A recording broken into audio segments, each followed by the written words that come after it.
Good afternoon.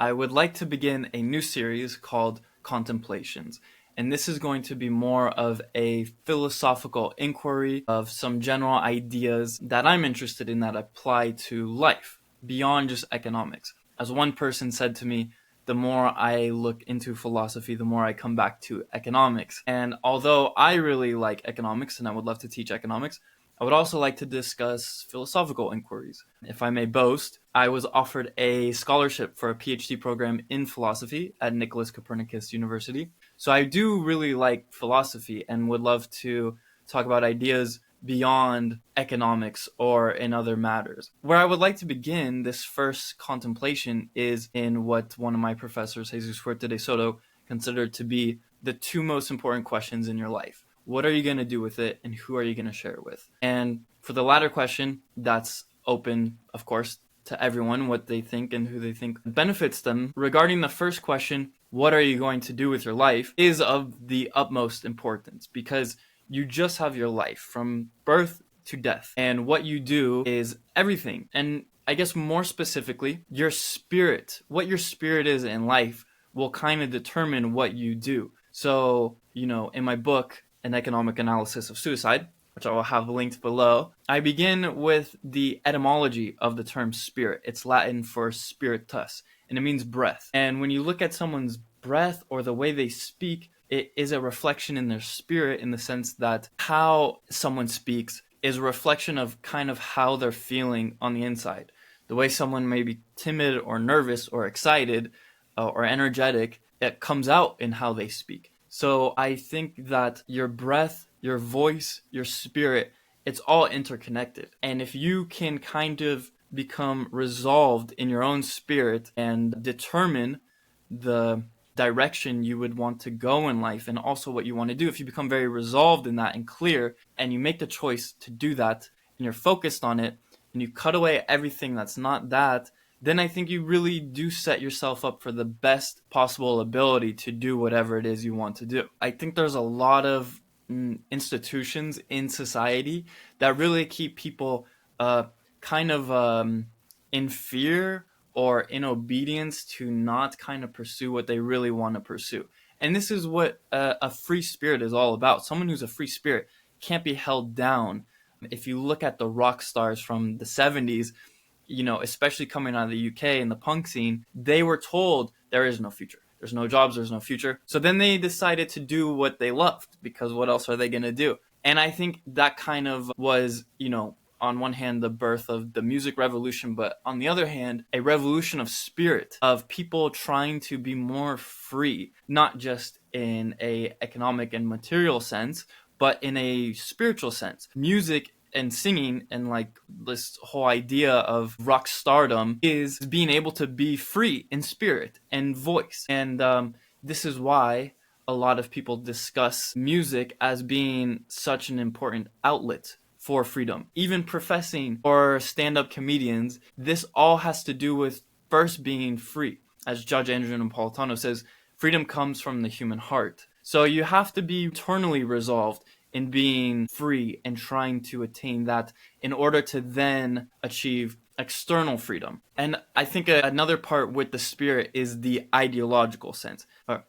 As Mises says, all actions come from ideas. So if you have the right ideas and you have your ends, you have the right means to achieve those ends, combining that with your spirit is going to make someone unstoppable in whatever they decide to do. But the spirit and mind kind of go hand in hand, where it's like you have your beliefs as well as the conviction to live them. And this is why a strong spirit is one that is hard to break, because it doesn't conform to what other people are doing or thinking or concerned about, and those external influences from society trying to impose that onto someone else. A free person is resolved in what they're doing. They don't care about what other people are thinking or saying, because that's not for them. What they're trying to do is something different. They're trying to live differently. And I think that uniqueness can really get lost, especially when you're looking at homogenized societies that are very politicized, where everything needs to be more uniformed or more militarized, where everyone is standing in lines. These types of societies don't resonate with the free spirit, because the free spirit is something unique. It's trying to do its own thing in its own way. It's pioneering through society. That is why you see a lot of free spirits who are anarchists. Perhaps they don't have the technical economic foundation for how a private law free enterprise society works and how the natural governance of insurance and assurance and jurisprudence companies work. But that's besides the point. The point is that they are not trying to conform to a certain type of society and uniformity that is imposed on people. Even this whole conservatism, conservative socialism, is an idea of maintaining a traditional system. It's not open to I guess, unique or new flavors and varieties of culture that comes into a society. Now, again, when you look at progressives and leftists and communists, they want a militarized society that's very uniform and orderly, everyone wearing a mask, because the mask, your face is the most personal part about you. Cover their voice, cover their face, that's what people identify with. You speak not only through your mouth, but through your eyes, and not just verbally, but like how you smile or react to something. Is it in disgust? Is it upsetting? Is it exciting? These all are facial expressions and ways to communicate with people.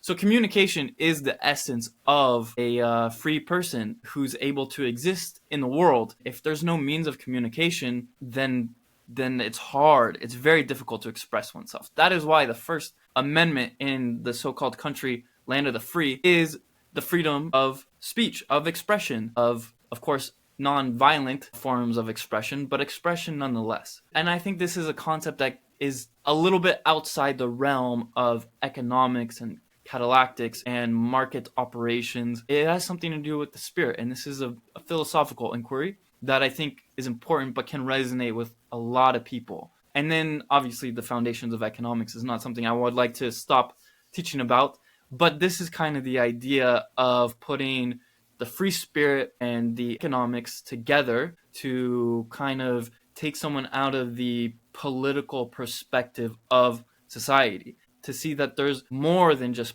politics and politicization in the world. You don't have to give a shit about politics. The free spirit is someone who's apolitical. They're not looking for power. That's what politics is. They're looking for a life that's beyond power, something that's of higher values, because politics just degrades into wars. And wars is the sacrifice of higher values. War is just a phenomena of politics. So I think this is kind of the beauty of culture and society, and the direction I think society can go if it gives up on political aspirations, which is what I'm in favor of. So I hope this was a little bit curious or insightful or interesting, and I would love to continue these contemplations and see where they keep going. Thank you very much.